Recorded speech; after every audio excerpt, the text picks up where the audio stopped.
जहां महिला एवं बाल विकास मंत्री स्मृति ईरानी एक कार्यक्रम में शिरकत कर रही हैं। We all know the Honorable Prime Minister has necessitated the country's desire to put women first. I am happy to share that the Honorable Prime Minister blessed the announcements of 3 missions particularly dedicated to women and children in our country. The first mission I speak of is Mission Poshan 2.0. For the first time in the history of our nation, Anganwadis are now equipped with smart devices. Currently, over 11 lakh Anganwadis are equipped not only by smart devices but also for the first time under the Prime Minister's flagship scheme. 11.5 lakh Anganwadis now also have growth monitoring devices. We are happy to share with you that over 9 crore beneficiaries, women and children now fall under the ambit of this ambitious national plan.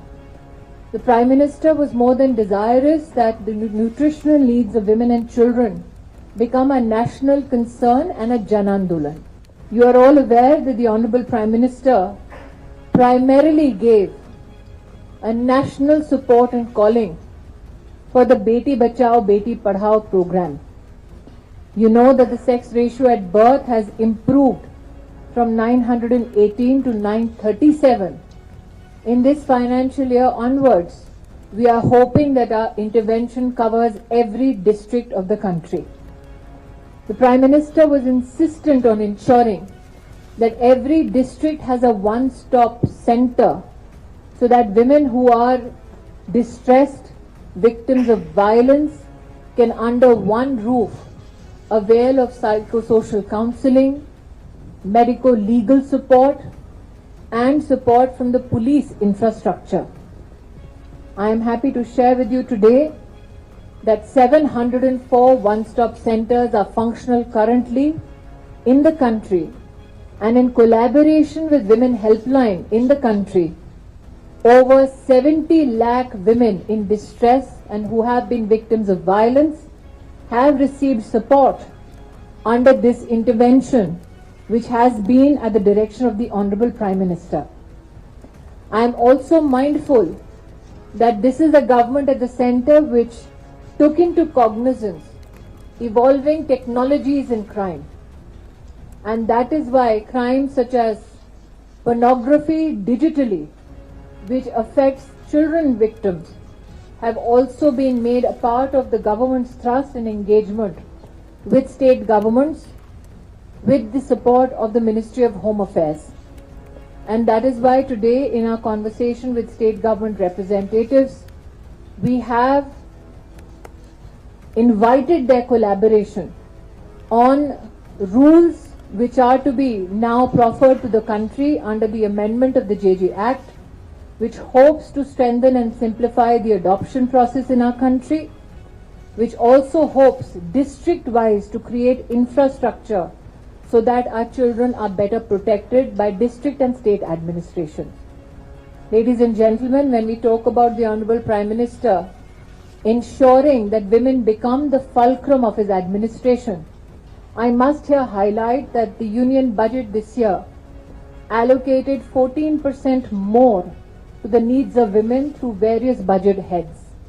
I must here also highlight that we in our country take pride in the fact that the female financial prowess is witnessed by the fact that the Jan Dhan Yojana today has ensured that over 24 crore women for the first time have a bank account and an organized association with structured financial institutions. Many amongst you must be aware that of 32 crore loans given in the country under the Mudra Yojana, 68% beneficiaries are women of our country.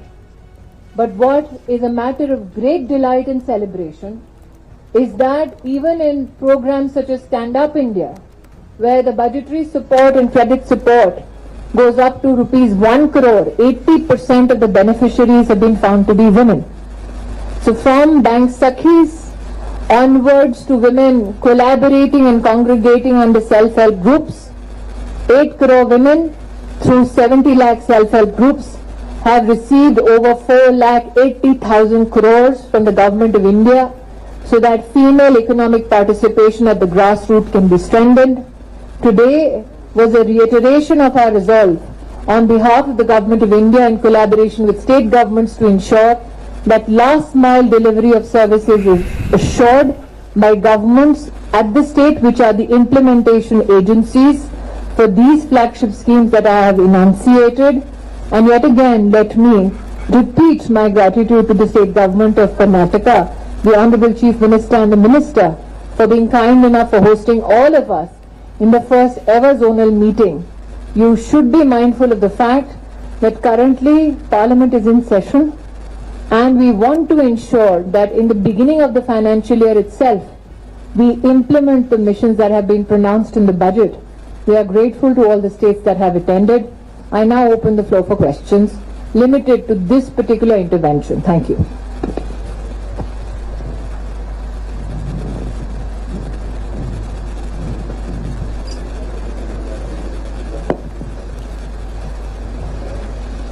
What are the amendments to JJ Act that you said, like it will help simplify adoption and improve district infrastructure? Can I just have an identification of the person speaking? I'm here, the I'm here. publication or the channel? My name is Akram, I am from Deccan Herald. So as you might have introspected or reflected on our parliamentary intervention with regards to the JJ Act. तो आप सुन रहे थे महिला एवं बाल विकास मंत्री स्मृति ईरानी, जो बेंगलुरु में प्रेस वार्ता कर रही थी, जहां पे उन्होंने एक क्षेत्रीय सम्मेलन में भाग लिया है और साथ साथ उन्होंने ये बताया कि महिला सशक्तिकरण के लिए किस तरह से अलग अलग प्रयास किए गए हैं, चाहे आंगनबाड़ी को सशक्त करने की बात हो, वन स्टॉप सेंटर की बात हो, महिलाओं को बैंकिंग क्षेत्र से जोड़ने की बात हो।